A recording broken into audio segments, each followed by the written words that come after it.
Olá, graça e paz, família, auxílio ao Mestre. Tudo bem? É com prazer e alegria que retornamos mais uma vez para realizar o projeto Auxílio ao Mestre. Para você que está chegando a primeira vez, eu sou o presbítero Mauro Lúcio e semanalmente estamos produzindo conteúdos para auxiliar professores e professoras da Escola Bíblica Dominical.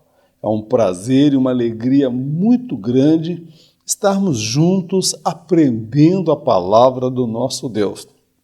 A minha oração é que o Espírito Santo venha a iluminar as nossas mentes, o nosso coração, nos fortalecer, nos capacitar e nos preparar para o grande e maravilhoso encontro da Igreja com o nosso amado e Senhor Jesus Cristo.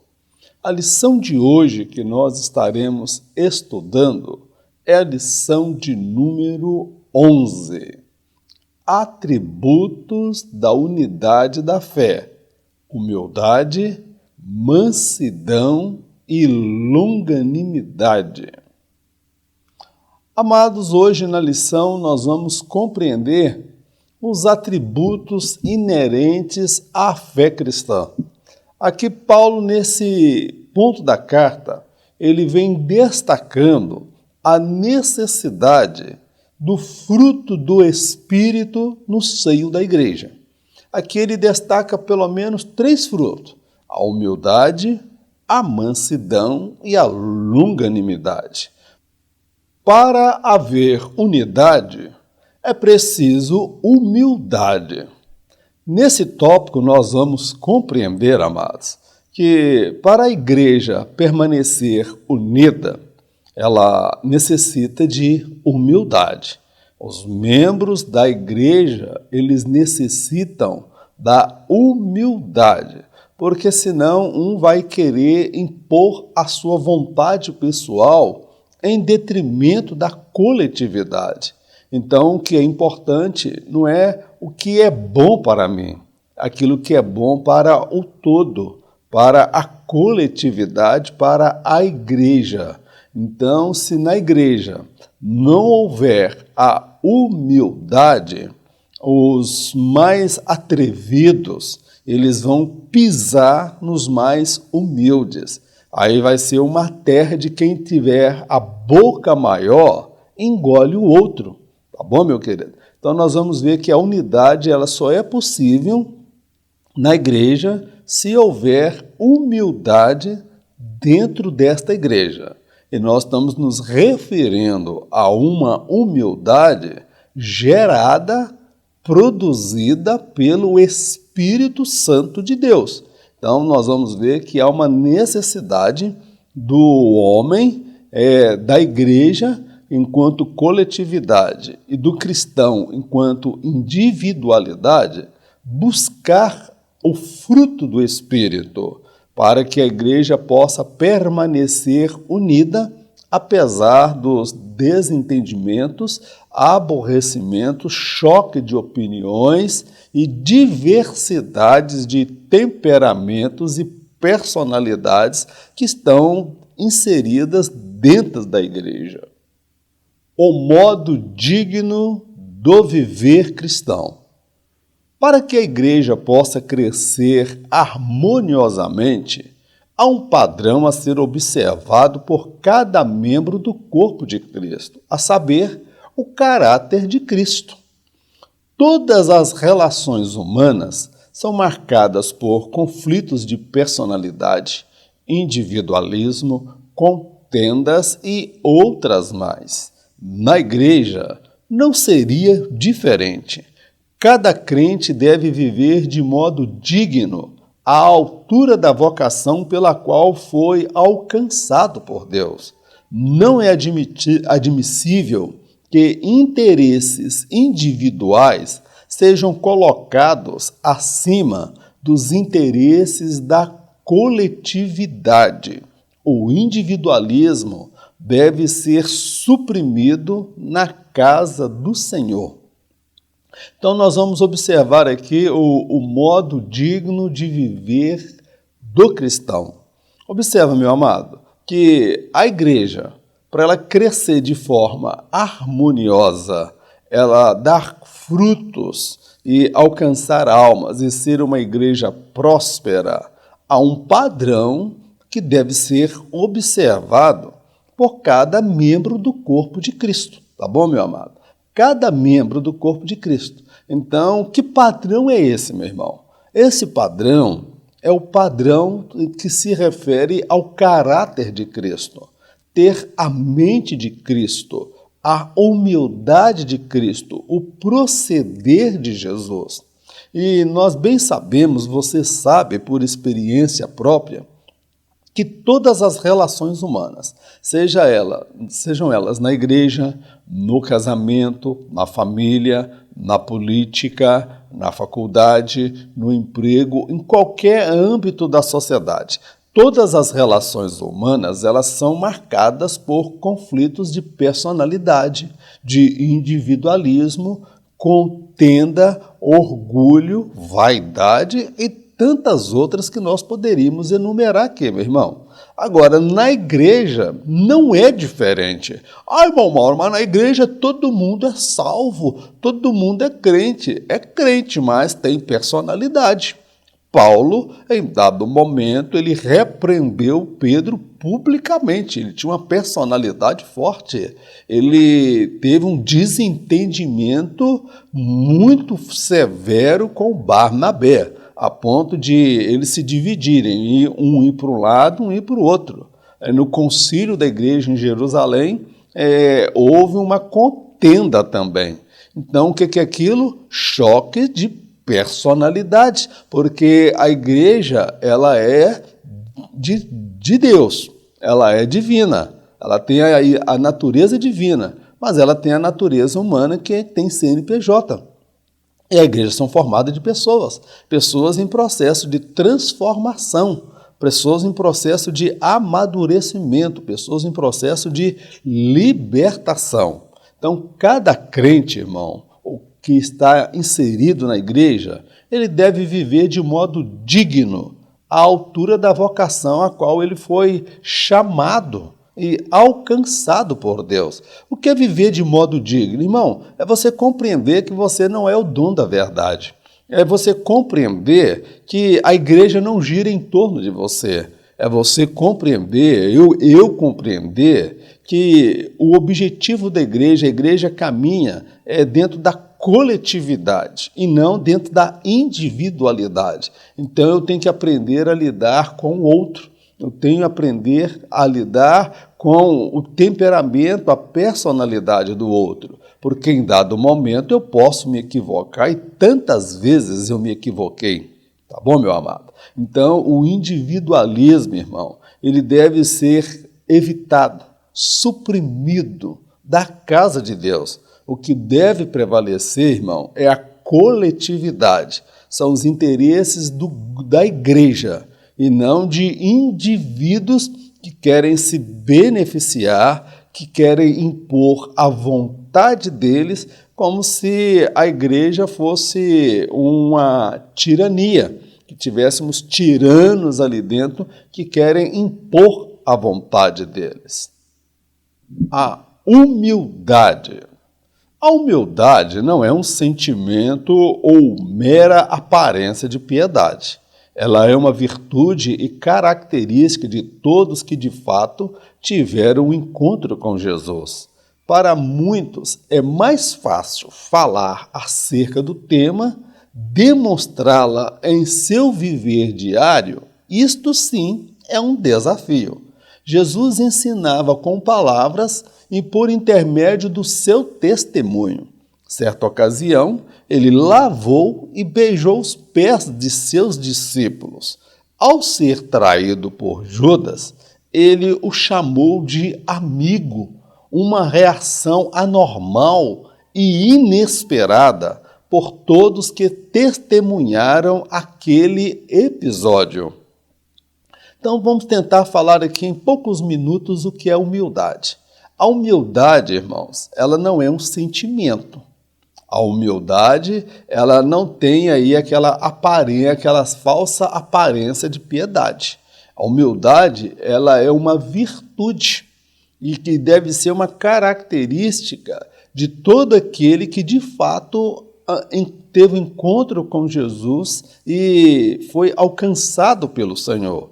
A maior característica do cristão é a humildade. Jesus diz: aprendei de mim que sou manso e humilde de coração. Então, a humildade, ela não tem nada a ver com a aparência, irmãos. A humildade, alguém pode se andar muito bem vestido e ser uma pessoa humilde. E alguém pode andar com roupas simples, roupas humildes, entre aspas, e ser um arrogante e prepotente. Então, a humildade, ela não tem aparência de piedade. A humildade é uma postura com a qual nós lidamos com as pessoas, com os nossos laços, vínculos sociais. E esta humildade, ela deve ser originada pelo Espírito Santo de Deus. Não é aquela humildade com qual alguns têm já uma inclinação. Porque andar na igreja, irmão, muitas vezes a gente tem que comer um quilo de sal ou um saco de sal. Alguém disse, se você quer conhecer uma pessoa, come um saco de sal junto com ele e você vai saber quem ele é. Então a igreja, ela não é um mar de rosa. A igreja, ela tem sim conflitos de sabores, choques de personalidade, de temperamentos, mas o que deve prevalecer é a unidade.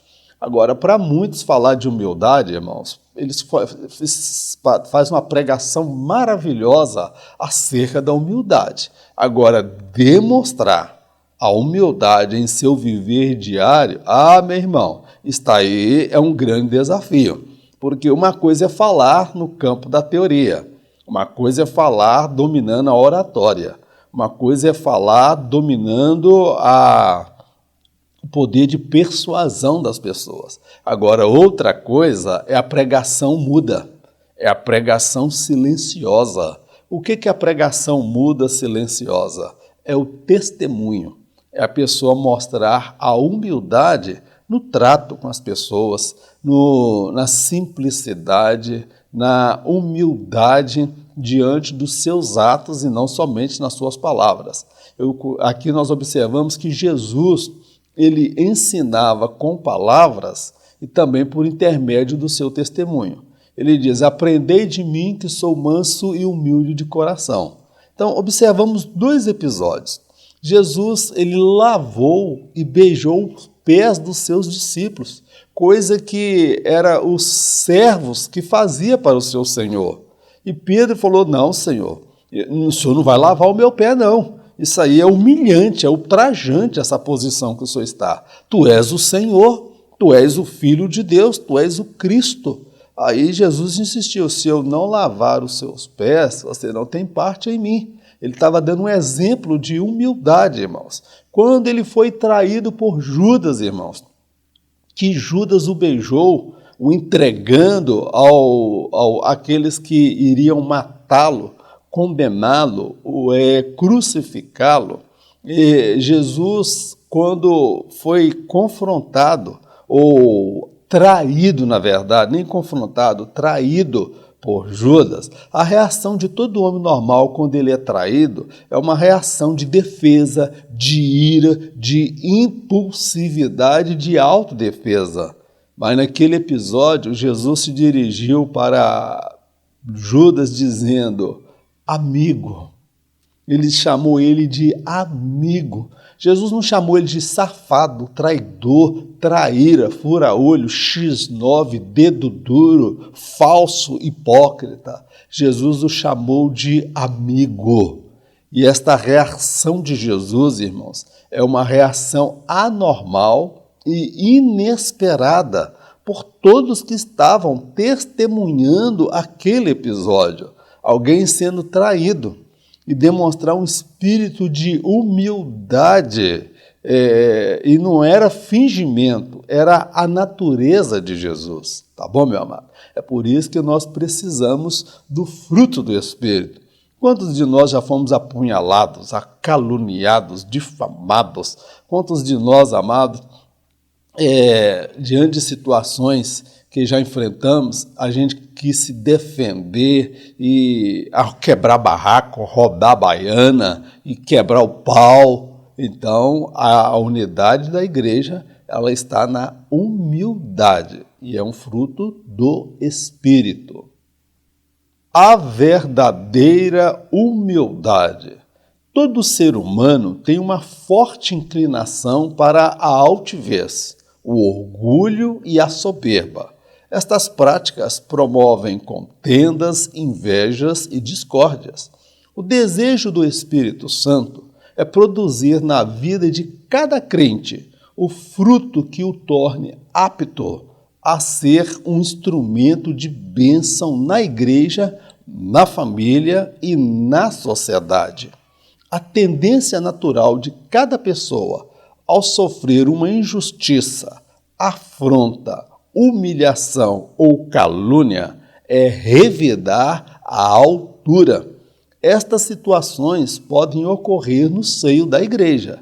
A humildade leva-nos a abrir mão do nosso direito e andar as 2 milhas referidas por Jesus. Aqui nós vamos falar da verdadeira humildade. Eu acho difícil de sintetizar a verdadeira humildade em tão pouco tempo, em tão poucas linhas. Então, nós vamos destacar o seguinte, que todo ser humano, por natureza, pela a natureza adâmica que ele recebeu, ele tem uma forte propensão, inclinação à altivez, o orgulho e a soberba.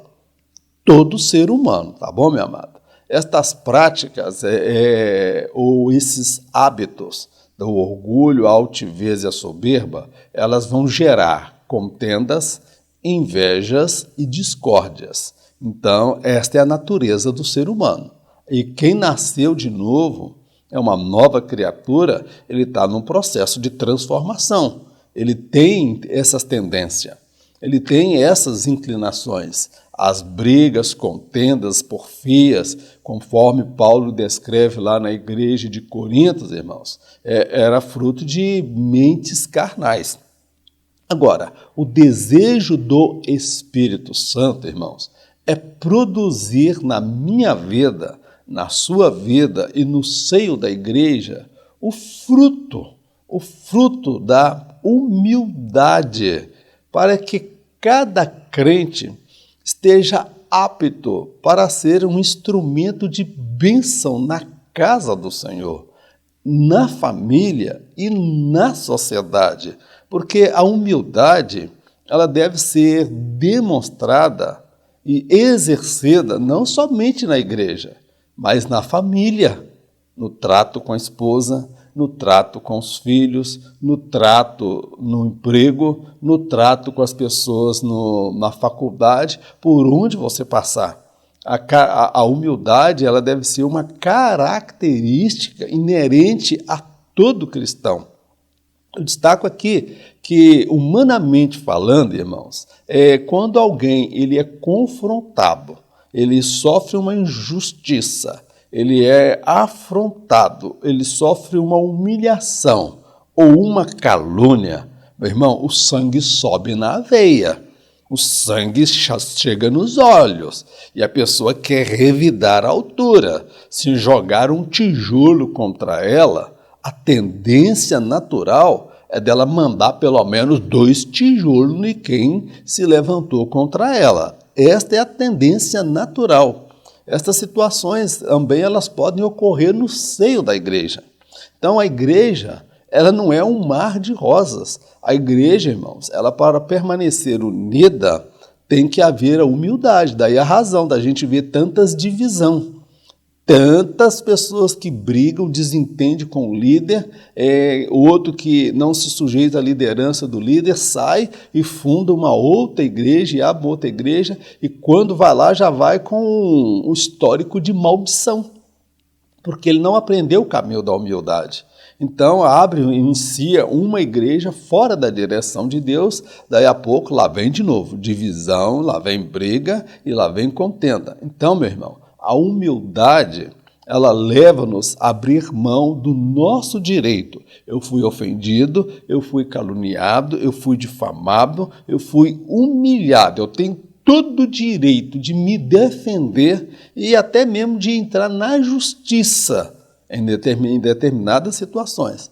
Mas quando eu tenho o fruto do Espírito, a humildade, eu não somente vou abrir mão do meu direito, mas eu vou andar as 2 milhas que Jesus ele falou. Se o teu adversário pede para você andar com ele 1 milha, anda com ele 2. Para haver unidade, é preciso mansidão. Nesse tópico, nós vamos observar mais um preceito estabelecido por Paulo para a unidade da igreja, que sem ele é praticamente impossível a igreja manter a unidade. Vai ser aquela igreja marcada pela briga, pela divisão, pela contenda. Eu sou de Paulo, eu sou de Pedro, eu sou de Apolo, eu sou de Jesus. Ou seja, perde a visão de unidade. Há uma pluralidade de facções dentro da igreja. Uns a favor de Ciclano, outros a favor de Beltrano, e cada um com a sua opinião formada. Então, nós percebemos que se não houver a mansidão, o espírito de mansidão, que também é um fruto do Espírito. Entenda que o que nós estamos abordando hoje refere-se a algo que é fruto, que é produzido pelo Espírito Santo. Mansidão, um fruto do Espírito. Cada pessoa que chega à igreja é um ser que carece da ação do Espírito Santo nas suas emoções e reações ante aos conflitos no trato com as demais pessoas. A mansidão é a forma cortês, gentil, branda e serena que demonstramos para com o próximo. É a ausência da predisposição à hostilidade, grosseria e truculência para com aqueles que se mostram destemperados no trato com seus semelhantes. Para haver uma briga, é necessário 2 pessoas dispostas a brigar. Uma pessoa mansa não está sempre envolvida em rixas. Observa aqui, meu querido, mansidão, fruto do Espírito. Então, se é fruto do Espírito, não é uma virtude minha. É uma característica do caráter de Cristo, é uma virtude de Jesus, do caráter do Senhor Jesus, e que nós precisamos. Então, cada pessoa que chega na igreja, irmãos, é aqui que está o erro. Cada pessoa que chega na igreja, ela é um ser que carece da ação do Espírito Santo, das suas emoções e nas suas reações. Por quê? Porque ela vai se deparar com conflitos no trato com as demais pessoas. Então a pessoa aceitou Jesus, agora já tem um nome escrito no livro da vida, mas ele não é ainda uma pessoa liberta, transformada, amadurecida. Eu não sou essa pessoa totalmente liberto, transformado e amadurecido. Eu estou em processo de transformação, irmão. Estou no processo de libertação. Então, eu careço ser tratado pelo Espírito Santo de Deus. E a mansidão, irmãos, ela é o quê? Podemos traduzir, é a forma cortês, gentil, branda e serena que nós demonstramos para com as pessoas. Ou seja, a pessoa é mansa, a pessoa é afável, agradável, a palavra dela, não, aquela postura dela não é uma postura de altivez, de arrogante, ela é uma pessoa gentil, é uma pessoa cordial, é uma pessoa branda e serena. A humildade também, meu irmão, ou a mansidão, é a ausência da predisposição à hostilidade. O que é isso? Há pessoas, irmãos, que ele já tem uma inclinação, respondeu, ele foi ofendido, ele responde na ponta da língua e quebra o pau mesmo, ele já tem uma predisposição. É aquele bateu e levou, entendeu? Aquela pessoa, comigo é assim, o que eu tiver que falar, eu falo na cara, eu sou muito autêntico mesmo. Eu vejo pessoas assim que talvez não tiveram ainda uma experiência com o Espírito Santo de transformação, porque a mansidão, irmão, ela é a ausência da predisposição à hostilidade, grosseria e truculência para lidar com aquelas pessoas que se mostram destemperados no trato com seus semelhantes. Tem pessoas na igreja que é problemático, irmão. Tem pessoa na igreja que é pavio curto. Tem pessoa na igreja que é uma topeira. Tem pessoa na igreja que é casca grossa. Tem pessoa na igreja que parece que ele está ali para poder infernizar, perturbar a vida dos outros. Agora, para haver uma briga, irmãos, é preciso duas pessoas dispostas a brigar. É preciso duas pessoas dispostas. Porque tem um ditado que quando um não quer, dois não brigam. Esta é a mais pura verdade. A pessoa que tem o fruto do Espírito, a mansidão, ela não está sempre envolvida em briga, confusão, bate-boca, desentendimento, rixa, baixaria, quebrando o pau da barraca, rodando a baiana. Então, meu querido, nós precisamos desse fruto na igreja. Grandes exemplos de mansidão. Moisés e Jesus Cristo. Deus moldou Moisés durante 40 anos na terra de Midian. De futuro candidato a monarca do Egito, ele se tornou um pastor de ovelhas no deserto. O resultado foi um homem manso, preparado para liderar uma nação. A mansidão de Jesus é um modelo a ser observado. Certa ocasião, uma mulher samaritana se mostrou hostil quando ele lhe pediu um copo de água. Uma pequena aldeia em Samaria se opôs à sua presença em suas terras. Em ambos os episódios, ele se mostrou sereno, manso e tranquilo ante a indiferença alheia. Aqui são propostos dois exemplos de mansidão. A Bíblia fala que Moisés foi o homem mais manso da terra, tá bom? Agora, ele nem sempre foi assim, irmãos. Quando ele era candidato, um dos possíveis candidatos a monarca, lá no Egito, ele seria o faraó, nós vemos que ele matou um egípcio.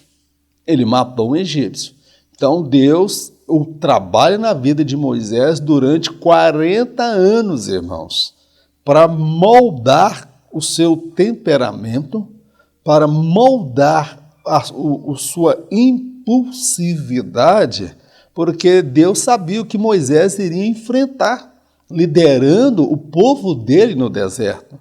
Se Moisés fosse truculento, grosso, e cada um que ele ficasse irado, ele matasse, como ele fez o egípcio, ele ia matar todo mundo no deserto, irmão. Porque a mansidão de Moisés era uma coisa impressionante. Mas foram 40 anos Deus moldando aquele homem. Ao término de 40 anos, cuidando de ovelha, pastor de ovelhas. Irmãos, era o serviço mais humilde, era o serviço mais vergonhoso para os egípcios, era pastorear, cuidar de ovelha. Ou seja, Deus arrancou Moisés lá do patamar do alto e colocou ele lá embaixo para moldar a sua personalidade, para moldá-lo segundo o seu propósito e gerar nele o quê?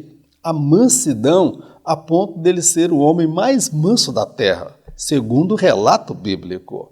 Agora, a mansidão de Jesus Meu irmão, é um modelo que deve ser observado, irmão. Observa, uma certa ocasião, Jesus ele estava com sede e tinha uma mulher tirando água no poço. Ele falou, dá-me um copo d'água. E ela, como sendo tu judeu, rapaz, tu vem me pedir um copo d'água? A mulher ela foi grossa, ela foi hostil com Jesus. E Jesus poderia fazer, você já viu o nosso jeitinho brasileiro? Você sabe com quem que você está falando? Você sabe quem é o meu pai? Meu irmão, Jesus não fez isso. Jesus ele se mostrou manso. Ela veio com 2 tijolos para cima de Jesus. E Jesus ele se mostrou brando, manso e sereno.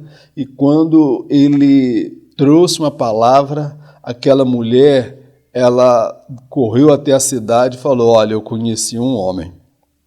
E esse homem, ele é diferente. As palavras dele são diferentes. Ele é o Messias, o Cristo. Meu irmão, a cidade toda foi lá. E quando a cidade chegou lá, a cidade disse, antes nós acreditamos porque ela havia dito, mas agora é porque nós vemos e ouvimos. Nós cremos que de fato tu és o enviado de Deus. Outro episódio também envolvendo Jesus em Samaria, numa pequena aldeia ali. Eles pediram Jesus para que Jesus se retirasse. João, irmãos, ele na hora entrou nele um espírito de ira, de raiva. Estou falando João, o apóstolo do amor. Mas o nome dele era Boanerges, ou ele era conhecido como Boanerges, filho do trovão. Meu irmão, ele falou assim, o senhor quer que a gente ore, manda fogo do céu e consuma esse povo todo aqui agora? Porque eles ficaram indignados, irmãos.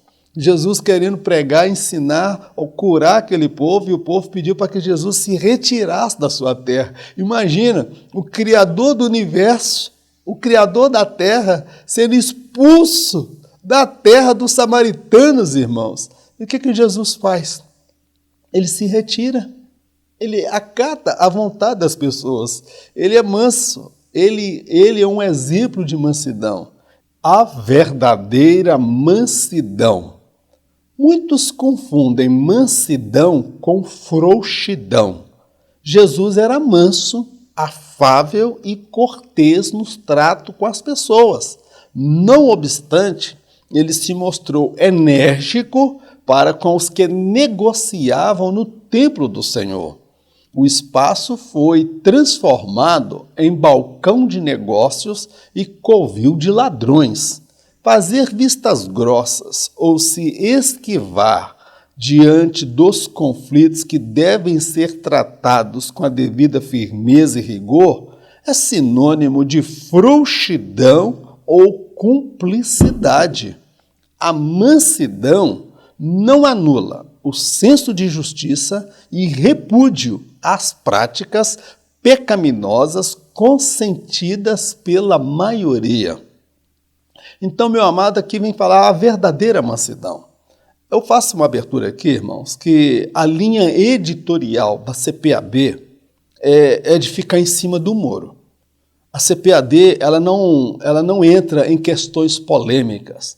A CPAD, quando eu li esse trecho, parecia para mim uma doutrinação para levar os membros da igreja a baixar a cabeça diante dos tiranos, diante das coisas erradas, das arbitrariedades e do pecado dentro da casa de Deus. Então, nós vamos destacar o seguinte, a verdadeira mansidão. O que é verdadeira mansidão? Verdadeira mansidão, irmão, muitos confundem mansidão com frouxidão. Uma coisa é você ser manso, outra coisa é você ser frouxo, tá bom? Jesus, ele era manso, afável e cortês com as pessoas, conforme já demonstramos aqui.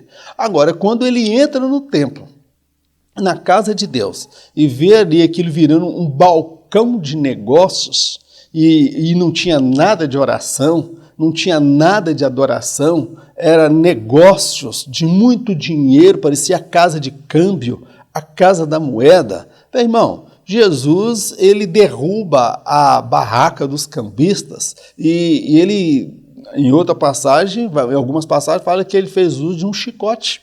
Ele bateu em quem vendia e em quem comprava. Alguém olhava, que homem arrogante, que soberbo, que homem altivo, quem ele pensa que ele é?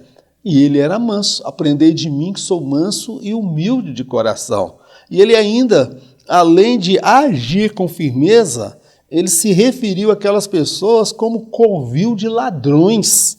Ou seja, dentro do templo, eram autoridades, eram pessoas que compunham a família dos levitas, entendeu? Era da tribo de Levi. E eles eram responsáveis por ter zelo das coisas de Deus. E ele chamou todos ali de ladrões. Irmãos, alguém assim pode ser chamado de arrogante, altivo, soberbo? Não, ele tinha zelo. Zelo por Deus. Agora, eu destaco o seguinte, que fazer vistas grossas ou se esquivar diante dos conflitos que devem ser tratados com a devida firmeza e rigor, irmão, é sinônimo de frouxidão e cumplicidade. Há situações que nós precisamos ter pulso forte. Há situações que nós precisamos tratar com firmeza. Igual aquela situação. Jesus ali, ele precisava agir com firmeza. Tem pai que precisa agir com firmeza com seus filhos. O pai pode ser manso, a mãe pode ser humilde, mas não pode ser frouxo. Aceitar tudo. Tem filho que bate na mãe. Tem filho que bate no pai, desde pequeno. Então, quando cresce, vai se tornar aquela criança, aquele adulto que não respeita a autoridade, irmão. Então, há coisas que nós precisamos tratar. A tirania dentro da igreja.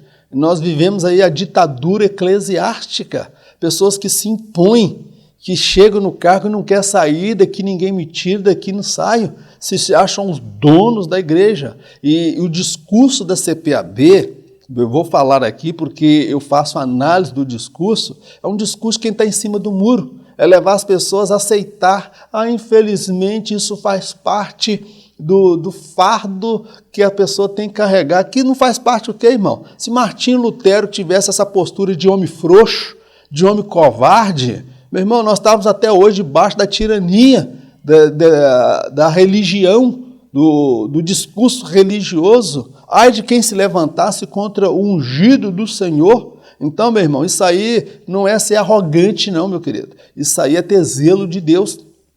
A mansidão, ela não anula o senso de justiça e repúdio às práticas pecaminosas consentidas pela maioria. E voltando a Jerusalém, compreendi o mal que Eliasibe fizera para Tobias, fazendo-lhe uma câmara nos pátios da casa de Deus, o que muito me desagradou, de sorte que lancei todos os móveis da casa de Tobias fora da câmara, e, ordenando eu, purificaram as câmaras, e tornei a trazer para ali os utensílios da casa de Deus, com as ofertas de alimentos e o incenso. Neemias 13, versículos 7 e 9. Neemias, quando ele volta para Jerusalém após estar com o rei, irmão, quando ele volta lá, Tobias estava dentro do templo, dentro da casa de Deus, irmãos, nos pátios da casa de Deus. E tiraram as coisas que eram de Deus e colocaram Tobias. Esse Tobias foi aquele que fez de tudo para matar Neemias, para impedir a reconstrução dos muros de Jerusalém. E agora o sacerdote, o pastor, ele casou o filho dele com a filha de Tobias. Era um compadre agora, tá bom? Era um compadre. E ele falou, vou colocar você aqui dentro dos atos da casa de Deus aqui na câmara, né? E você vai ter aqui uma suíte de luxo. Irmão, quando Neemias chegou e viu aquilo, irmão, Neemias pegou toda a mobília, Neemias pegou todas as tralhas dele e jogou para fora. Aqui não, aqui você não fica. Aí alguém pode dizer, nossa, mas cadê o amor? Cadê a misericórdia? Cadê a compaixão? Cadê a mansidão e a humildade? Irmão, tem hora que as pessoas invertem o ônus da coisa. Ali não era questão de mansidão ou humildade, aquilo ali é questão de zelo. Em nome de uma uma falsa humildade e mansidão, a gente aceita um monte de pecado e coisa errada dentro da casa de Deus. A gente aceita um monte de tiranos dentro da casa de Deus, aqueles que se acham donos da obra de Deus, da igreja. E quando eu olho para Neemias, ele era um homem de coragem, um homem de atitude, não era frouxo, não era covarde, ele não era cúmplice daquela situação, ele não fez vistas grossas, ele tratou com firmeza aquela situação, irmão, e colocou para fora toda a mobília, depois falou, purifica aí agora, lava, porque o imundo, um profano, ele estava usurpando um lugar aqui dentro do santuário, na casa de Deus. E pegaram depois todos os objetos, utensílios que eram a Deus e colocaram no lugar. Meu irmão, quantos lugares tem Tobias no lugar onde deveria estar as coisas de Deus? Quantas igrejas e quantos púlpitos tem Tobias quando deveria ter o Espírito Santo de Deus? E por que isso acontece? Porque tem homens frouxos dentro da igreja, tem homens frouxos, tem pessoas que não têm coragem de tratar, que não têm zelo, que não têm discernimento, que não têm autoridade, são cúmplices do erro e do pecado dentro da casa de Deus. Mansidão pressupõe conciliação. Os conflitos sempre existiram na igreja primitiva e não é diferente em nossos dias. A forma como os conflitos foram superados no passado tem muito a nos ensinar. Um espírito brando, manso e sereno pode restabelecer a paz e a harmonia no seio da igreja. É inevitável que surjam os desentendimentos na casa do Senhor. Todavia, as pessoas maduras na fé construirão pontes ao invés de muros de separação. Então, a mansidão pressupõe o quê? Conciliação. O manso, ele tem a coragem de dar os 2 passos, andar as 2 milhas. Porque quando 2 se desentendem, alguém tem que tomar a iniciativa de ir até o outro. E o mais forte é aquele que tem a coragem de ir até o outro, com espírito de mansidão para restaurar a relação. Então, viver, meu amado, em sociedade é um desafio, como eu já destaquei. Na igreja também não é diferente. Não é fácil permanecer na igreja, conviver na igreja. Muitas pessoas saem da igreja por conta de conflitos de personalidade, de temperamento, tá bom, meu irmão? Agora, irmão Mauro, isso não acontecia na igreja primitiva. É um equívoco, a igreja primitiva tinha sim conflito. Paulo desentendeu com Barnabé. Lucas escreve que houve uma contenda não pouca.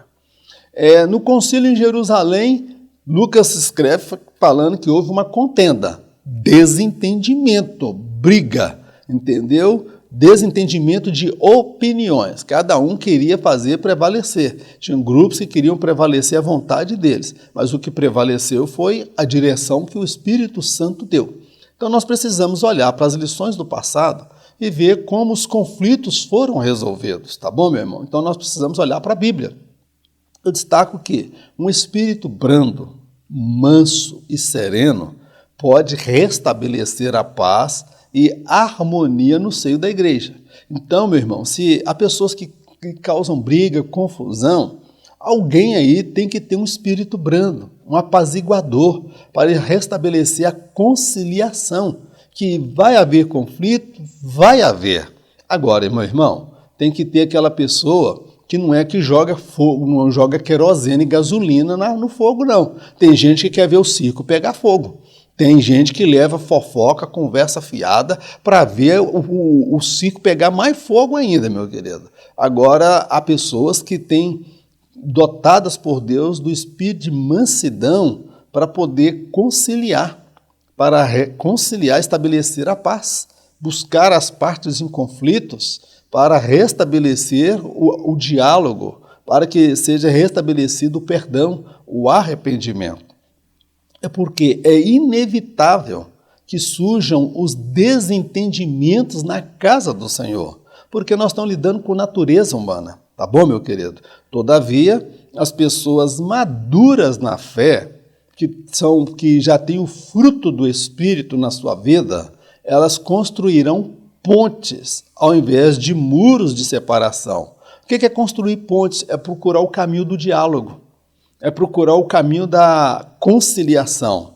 Agora, aqueles que são imaturos na fé, eles vão construir muros de separação. Eles querem ver o que as pessoas separadas, brigadas, divisão dentro da igreja. Então, meu irmão, olha aí a importância do fruto do Espírito, mansidão. Aquele que tem o fruto do Espírito, ele procura construir pontes. A ponte, ela liga de um ponto ao outro. E o muro? O muro ele serve para fazer separação, divisão. Que Deus nos dê a capacidade de sermos construtores de pontes na casa do Senhor. Para haver humildade, é preciso longanimidade para o exercício do perdão. Aqui nós vamos compreender um outro atributo, da unidade da igreja, que é a longanimidade.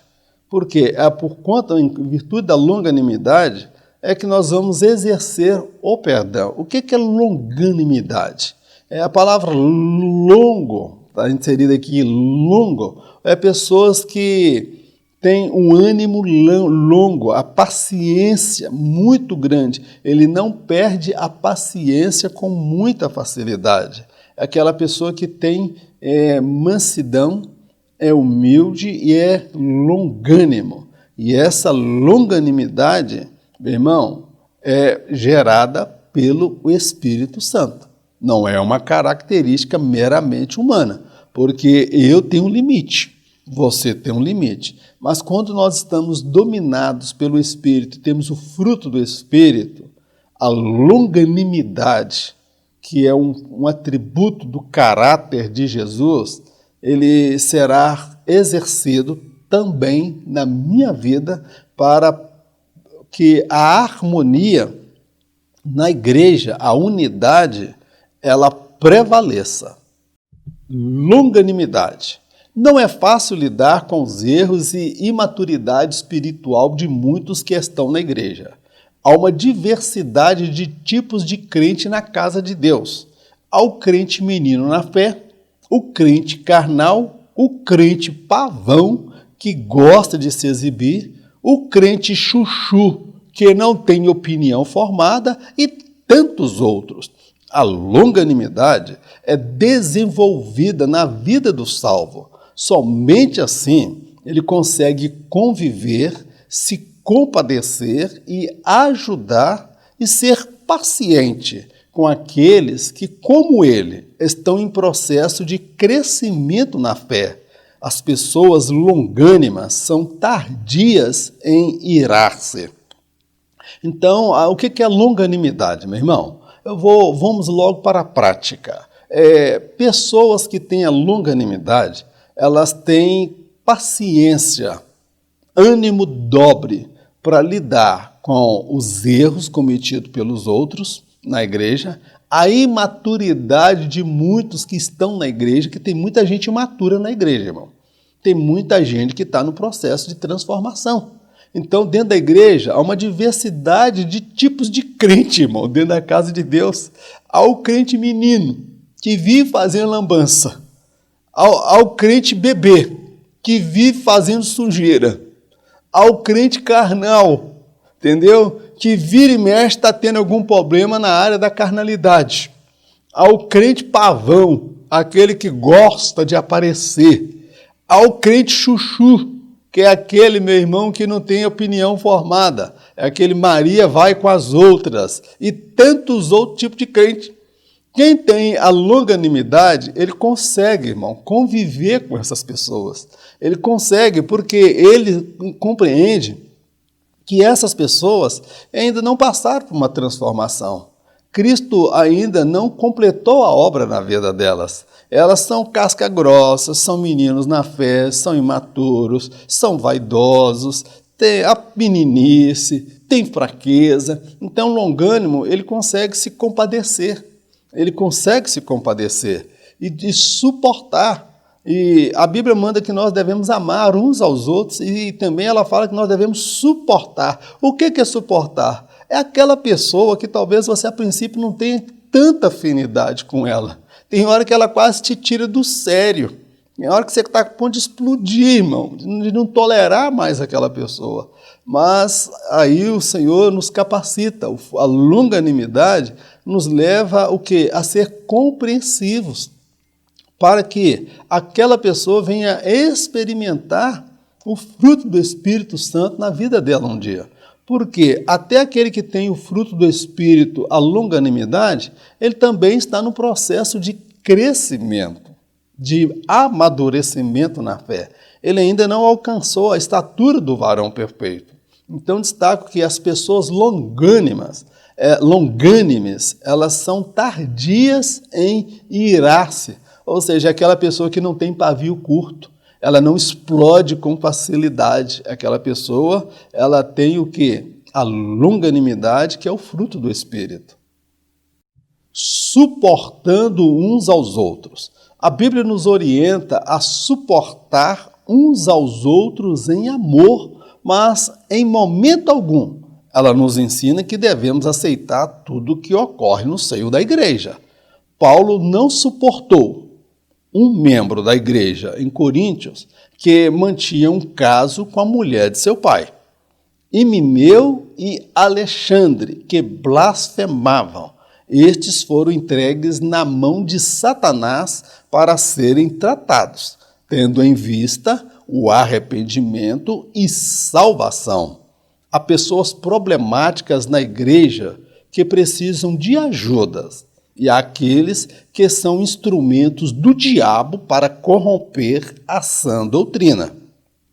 Aí aqui eu entro mais uma vez, que a linha editorial da CPAD, ela fica em cima do muro, suportando uns aos outros. Meu irmão, a Bíblia, ela manda realmente que nós devemos suportar uns aos outros em amor. Agora eu faço a seguinte colocação, que a Bíblia, em momento nenhum, Paulo fala que nós devemos aceitar tudo dentro da igreja. A igreja aceita todos, mas a igreja não aceita tudo, irmão. Há um padrão, tá bom, meu irmão? Aqui eu vou destacar, por exemplo, coisas que Paulo não suportou, que eram coisas insuportáveis. Lá na igreja em Corinto tinha um rapaz que tinha um caso com a mulher de seu pai. Aquilo ali era um escândalo. E ele orienta que aquele rapaz fosse tirado da comunhão, excluído da igreja. Himeneu e Alexandre, ele fala desses dois que blasfemavam do evangelho. Tanto aquele rapaz lá na igreja de Corinto, como Alexandre e Himeneu, Paulo fala que eles foram entregues na mão de Satanás. Por que isso? Para vingança, para maltratá-los? Não. Para conduzi-los a um arrependimento, tendo em vista a salvação deles. Tá bom, meu irmão? Então, ser longânimo não é aceitar o pecado dentro da igreja, não, meu querido. Ser longânimo não é aceitar alguém que diz que saiu do armário e está lá na igreja corrompendo a mocidade, corrompendo as pessoas. Aquela mulher que tem um espírito da sexualidade, um espírito da imoralidade para destruir casamento na igreja. Então tem coisa, meu irmão, que nós suportamos aquelas pessoas que estão no processo de libertação e transformação, mas precisamos também agir com rigor, que não é tudo que eu vou aceitar e suportar não, meu querido. Há pessoas problemáticas e existem pessoas problemáticas na igreja que precisam de ajuda. Agora, o que é ajuda, irmãos? Paulo, quando entregou Alexandre e Himeneu e aquele rapaz em Corinto na mão de Satanás, para eles serem tratados e a carne destruída, o objetivo de Paulo ali não era vingança. O objetivo de Paulo ali era conduzi-los a um arrependimento, para que eles pudessem se arrepender. E há aqueles que são instrumentos do diabo para corromper a sã doutrina. Então, há pessoas que estão infiltradas dentro da igreja, que têm um espírito maligno, um espírito do engano, para destruir a sã doutrina. São instrumentos do diabo. A Bíblia fala do trigo e do joio. Quem plantou o trigo foi o dono da seara, mas quem introduziu o joio foi o inimigo. Então, há pessoas que estão infiltradas dentro da igreja, que são instrumentos do diabo. E dentro da igreja, o satanismo, ele tem os seus infiltrados dentro da igreja, para deturpar a sã doutrina e corromper a igreja. E eu posso afirmar aqui, você pode não concordar, mas eu falo na autoridade de Deus, tem satanistas dentro da Assembleia de Deus. Tem satanistas dentro da Assembleia de Deus. Tá bom, meu querido? Não, leia mais, pesquise mais, busque literaturas, se inteire, porque Deus já revelou isso, já mostrou isso para tantas pessoas. Então, uma das estratégias de Satanás é infiltrar para destruir a sã doutrina. Então, a gente tem que agir com longanimidade, mas a gente também tem que agir com sabedoria e discernimento, que há coisas que não é questão de suportar o outro. Eu suporto o outro, mas ele precisa passar pelo tratamento, ele precisa passar pela disciplina, ele precisa passar pelo o que a palavra de Deus estabelece. E três pessoas aqui, Paulo ele relata que elas foram entregues na mão de Satanás. O que é isso? Coloca para fora da comunhão da igreja, tá bom? Para que eles sejam tratados, para que eles venham se arrepender e se de fato eles querem mesmo Jesus, eles voltarão humilhados, arrependidos, querendo que sejam restaurados, a igreja reconhecendo os seus pecados. Se não voltarem, irmãos, é porque de fato João fala que eles estavam entre nós, mas não pertenciam a nós. Estavam em nosso meio, mas não faziam parte de nós. Texto bíblico. Mas algumas poucas coisas têm contra ti, porque tem lá os que seguem a doutrina de Balaão, o qual ensinava Balaque a lançar tropeço diante dos filhos de Israel, para que comessem dos sacrifícios da idolatria e se prostituíssem. Assim tens também os que seguem a doutrina dos nicolaítas, o que eu odeio. Arrepende-te, pois, quando não, em breve virei a ti e contra eles batalharei com a espada da minha boca. Apocalipse, capítulo 2, verso 14 ao 16. Jesus escrevendo nesta igreja, irmãos, ele fala, olha, eu tenho contra ti aqueles que estão lá onde? Dentro da igreja, que segue a doutrina de Balaão. Eu tenho contra ti aqueles que estão lá, dentro da minha casa, na minha igreja, que segue a doutrina dos nicolaítas, o que eu odeio. Jesus odiava aquelas pessoas que estavam ali para corromper a sã doutrina, estavam ali infiltradas pelo diabo, pessoas que seguiam a doutrina de Balaão. Qual que era a doutrina de Balaão? Era corromper, era perverter as pessoas. A doutrina dos nicolaítas, Jesus fala que ele odiava. Ah, irmão, mas Jesus ele é amor, Jesus é misericórdia, Jesus é longânimo, mas tem coisa que ele odeia. Ele odeia o pecado. Pessoas que estão infiltradas dentro da igreja, que precisam ser tratadas. E o líder daquela igreja em questão, aí em Apocalipse capítulo 2, 14 a 16, ele estava omisso, relapso, talvez conivente com o que estava acontecendo. E Jesus falou, olha, tem algumas poucas coisas contra ti. Então, você resolve essa situação. Tenha pulso firme, não seja frouxo, não. Resolve essa situação. Porque se você não se arrepender, em breve eu virei a ti e contra eles batalharei com a espada da minha boca, ou seja, eu vou trazer o juízo. Então, trabalha na vida dessas pessoas. Se eles querem me servir, tem um padrão. Se não querem, põe para fora da comunhão da igreja. Mas não consente que eles estejam corrompendo, deturpando toda a igreja. Porque Jesus diz que um pouco de fermento leveda toda a massa. Ou seja, pessoas mal intencionadas dentro da casa de Deus, corrompendo o padrão de pureza, de santidade, os valores e princípios. Tem tanta teologia, tanta heresia, aberração aí dentro do seio da igreja, irmão. Pelo amor de Deus, tem tanto idólatras que amam dinheiro, e desprezam as pessoas. Então, essas pessoas nós precisamos tratar com firmeza, com amor, mas suportando. Mas elas precisam passar pelo caminho que Jesus está estabelecendo, que Paulo estabeleceu, o caminho da disciplina, de serem tratadas, em muitos casos, serem excluídas. Tá bom, meu querido? Não é o presbítero Mauro, não. Isso aqui é Jesus, porque Jesus diz que eu odeio. Deus odeia, irmãos. Aqui, Jesus está falando que ele reprova, ele detesta. Ele fala que, numa outra igreja, que não é quente nem molho, estou a ponto de vomitar. Jesus tem opinião formada, meu querido. Jesus não é chuchu, que não tem sabor, crente chuchu. Não, isso tem que usar de compaixão, tem que usar de misericórdia. Meu irmão, tem hora que tem que agir com pulso. Tá bom, meu querido?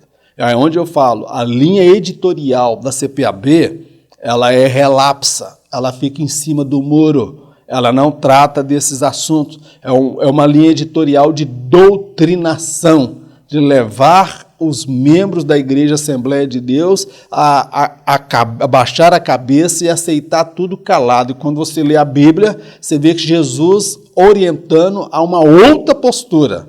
A linha editorial da Bíblia é amar o pecador e tratar o pecado com severidade. E os infiltrados se estão corrompendo, que sejam retirados ou confrontados. Em nome de Jesus. O perdão como premissa do amor.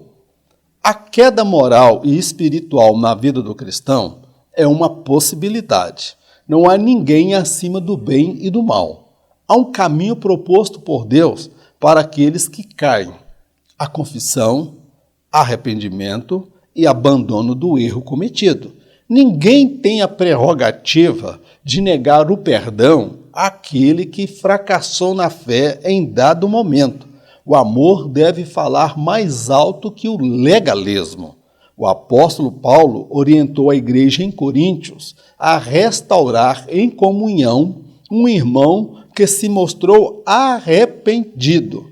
Nem todos se arrependem, alguns nunca mais voltam. Então, o amor como premissa, o perdão como premissa do amor.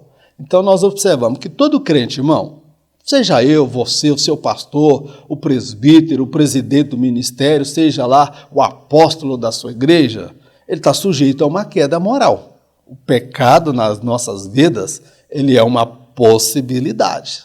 Por isso que Paulo fala, aquele que julga está de pé, cuide para que não caia. Ninguém está acima do bem e do mal. Ninguém é a quarta pessoa da Trindade, tá bom, meu irmão? Agora, aqueles que erram, aqueles que caem, aqueles que entram pelo caminho do pecado, irmãos, há um caminho proposto por Deus para que eles sejam o quê? Restaurados. E que caminho é esse? Primeiro, a confissão, arrependimento e o abandono do erro cometido. Então, observa, o cair é do homem e o levantar é de Deus. Agora, Deus só levanta aquele que confessa, que se arrepende e abandona o erro cometido. Ninguém, absolutamente ninguém, tem a prerrogativa de negar o perdão àquele que fracassou na fé em dado momento. O amor deve falar mais alto que o legalismo. Eu não posso negar o perdão, irmãos, a alguém que caiu e agora ele confessa o pecado dele, se humilha e mostra frutos dignos de arrependimento. Eu não tenho o direito de negar o perdão. Então, o outro extremo é o legalismo. Um extremo é o liberalismo. O outro extremo é o legalismo. O apóstolo Paulo orientou que a igreja em Corinto, por exemplo, na segunda carta aos Coríntios, aquele rapaz que estava tendo caso com a mulher do pai dele, o apóstolo Paulo orientou que ele fosse restaurado a comunhão, porque ele se mostrou arrependido. Ele pediu para voltar à comunhão, ele sentiu falta da igreja. Agora, nem todos, irmãos, se arrependem. Alguns nunca mais voltam. É um fato. Então, meu querido, nós precisamos ter equilíbrio. O amor, o perdão, ele deve ser realmente, irmão, liberado, está ao alcance de todos que caírem, que errarem, mas agora que mostrem fruto digno de arrependimento. Encerramos aqui a nossa lição. Que Deus abençoe a sua vida poderosamente e, permitindo Deus, semana que vem nós estaremos de volta. E eu quero estar aqui, mas se houver arrebatamento, eu não estarei aqui para ministrar a próxima lição. Em caso de arrebatamento, eu me encontrarei com o meu Senhor por sobre as nuvens. Mas eu tenho certeza que você também encontrará com o Senhor, que nós nos encontraremos com Ele por sobre as nuvens. Meu querido, eu estou produzindo material do terceiro trimestre, que está quase encerrando o segundo. Eu não vou repetir lição, eu não vou pegar o material proposto pela CPAD, que é um material repetido de tempos atrás. Se você desejar me acompanhar, eu agradeço a Deus. Se você não decidir não acompanhar, não vou ficar ofendido, é uma decisão sua. Mas eu estou escrevendo aquilo que Deus está colocando no meu coração e estarei produzindo conteúdo durante o terceiro trimestre. Eu peço a sua oração. Às quintas-feiras nós estamos ministrando a palavra de Deus. Tem sido uma bênção de Deus, todas as quintas-feiras, 19h30. Vamos orar? Senhor, eu te agradeço por mais esta oportunidade de aprendermos a tua palavra. Gera em nós o fruto do Espírito, o perdão, o arrependimento, o quebrantamento, dá-nos a mansidão, dá-nos longanimidade, dá-nos humildade para podermos viver na casa do Senhor, para que haja paz, harmonia e unidade no corpo de Cristo. Dá-nos também firmeza para tratar com aquilo que precisa ser tratado. Dá-nos amor para perdoar aquele que caiu. Meu Deus, dá-nos autoridade e ousadia, como teve Neemias, para tratar com o pecado que estava dentro da casa do Senhor. Meu Deus, dá-nos o discernimento de saber a hora de estender a mão e a hora de tratar com pulso e ser firme com zelo do Senhor. Que nós não venhamos lutar defendendo os nossos interesses, mas defender os interesses da obra do Senhor. Pai, nós te agradecemos por tudo, no nome de Jesus. Amém. Que o grande amor de Deus, a graça do nosso Senhor e Salvador Jesus Cristo, as doces consolações do Espírito Santo, seja com todo o povo de Deus, não somente hoje, mas para todo sempre, em nome de Jesus. Amém. Fique na paz. Deus te abençoe no nome de Jesus.